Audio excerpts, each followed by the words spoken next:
And we've been waiting for the NHL schedule to be released, and I'm sure O's got to take on this. It might be a TSN game on Friday night.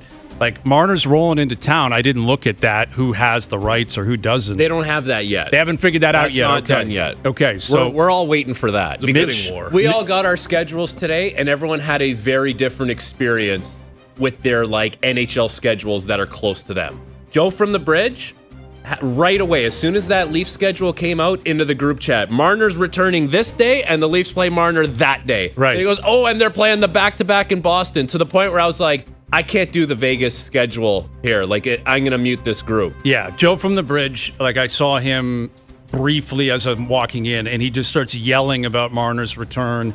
And it is on a Friday night, January 23rd. They're in Vegas the week before, which is kind of crazy. The Leafs and the Golden Knights are going to meet each other twice over the course of, 8 days, I guess? They do that a lot in the schedule. Okay. Find that, is there any rhyme or reason for that? It's just so...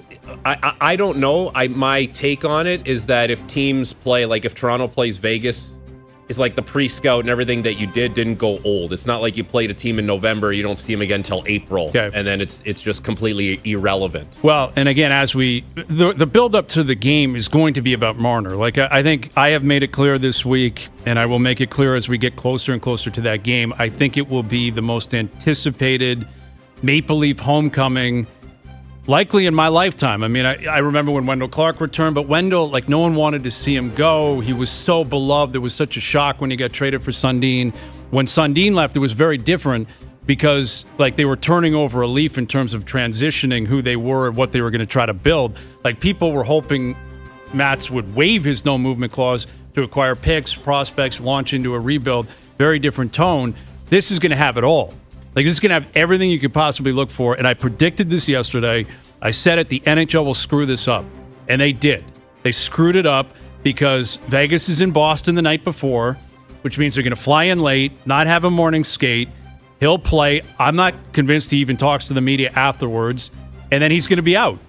And again, I get why Vegas wants to protect Marner. I get why Marner's this is amazing for me. Get me in, get me out. And I get to an extent why the league would be, sympathetic to that. But as I said yesterday, you're in the entertainment business. This is a massive profile. This is a local kid leaving town, coming back to the biggest hockey market on earth.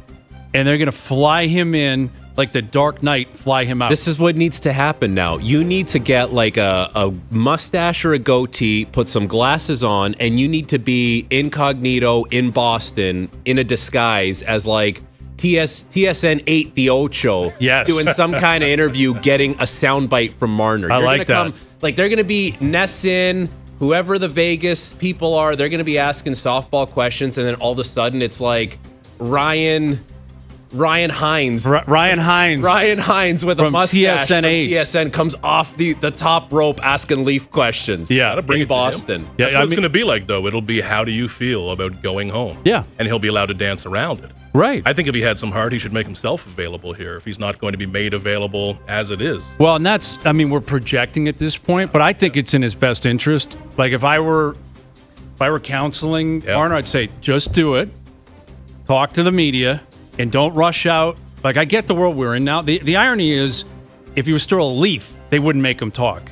Because the Leafs protect these guys more than anybody else. The Leafs would be 3 questions and you're out. And they might do it after the game. And probably after the game. After the game, you can talk to him about the game. I'm sure people will throw their questions in, but PR guy's going to be from Keegan to me away. And he's like, guys, one more, and then that's it. It's over. What they probably should do is say, because it's a back-to-back, Mitch is going to talk at the hotel at 11 a.m. Make a decision. You want to be at Leaf Skate, or you want to come talk to Mitch in the morning? And I think... And force guys' hands. Basically, 9 out of 10 guys. You're a reporter. I guess we'll put that to you, Keegan. If you had that option, you go cover the morning skate where the Leafs are there before a big game. Vegas is a really good team. Or Mitch is setting up shop down at the Westin. Where are you going? How many morning skates are there in a season versus how many Mitch Marners are there in a 82, season? basically. Bingo. Yeah, exactly. I'm going to where Mitch Marner is. Yeah. And it's not going to go away either. I think of this all the time, regardless of the sport. But with Mitch Marner, it's not going to go away if he dodges it this time, or if it's dodged for him. It's not going to go away. It'll just be waiting next season when he comes back. It'll be waiting in the playoffs, and it's going to keep following him. I think it's in his best interest to rip this Band-Aid off. And I know he doesn't want to, evidently, with how he's handled all of this, but it'll keep following him. And the stories and the coverage will not grow kinder, I don't think, as this goes. And it's easy for everyone. These things get overthought. You know how it goes in this, and especially with the access that we get the Leafs players, and you guys know well, it gets overthought. And this can be handled pretty quickly, not painlessly, but with way less pain than there's going to be if you drag it and drag it and drag it. Absolutely. And again, it's not about attacking Mitch Marner. Like, that's not what I'm advocating for. No, because guys like, the guys that are on the beat. It's not going to be that hard. It's never that hard. You know them all. It's Jonas. It's Alter. It's Masters. They just need to ask a certain question, like a bigger picture question. They're not trying to like interrogate your life. Yes. They have a job. And it's professional. It's about hockey. It's going to be fair. Yes, it's going to be about hockey. This is not the old days where like anything goes. It's just not the case anymore. You run the risk of losing access. It's not that scary of a market. Right. It's not New York at peak New York. It is not Boston when Boston's coming for you. It's not that scary of a market. Dude, like when the Yankees are playing bad. Oh.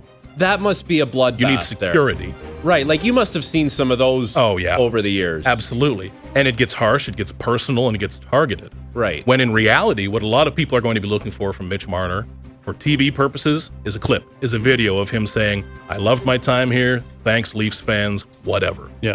And what writers are going to be looking for is a quote to put in a story. It's not a battle. There's nothing that serious happening here. Yeah, there's a lot of hurt feelings. There's a lot of fan emotion involved in that. Fans are going to have their right to boo him or say nothing or do whatever the hell they want. But from the media standpoint, I think it's been built up as big, scary Toronto media. It ain't that serious. No, it's not. I promise you, it's not that serious. It's not. And you can speak to it because you get out. What happens is when it's your bubble, you extrapolate everything like, oh no, there's nowhere else like this. Well, how would you know? You've never been to Philly. You're not from Philly. You're not from Boston, New York, Chicago. And I think you bring up a good point, because if Marner, again, this is all conjecture. Maybe he steps in and goes, I'm going to speak multiple times. I'm going to speak before the game, after the game, and I'm just going to get it all done. And I think that'd be in his best interest, because again, it's not going to be that harsh or that painful. But I think it would be more important probably to speak. Like, from my perspective, if I could have a choice after the game, after you've seen the reaction, whether it was as harsh as you thought it would be, not as harsh, maybe the Leafs do some incredible ceremony for him or some montage and he can speak to the emotions of that. That's going to be interesting, too. Yeah. Everyone gets something. I want to hear him after the game. We know like the two different worlds of welcomes that you get. If you were just a guy, you get like a picture and your name. It's like, welcome back, Timothy Liljegren. But if you are someone who is a little more substantial, you get the video. And then how long is the video? Yeah. How emotional is the video?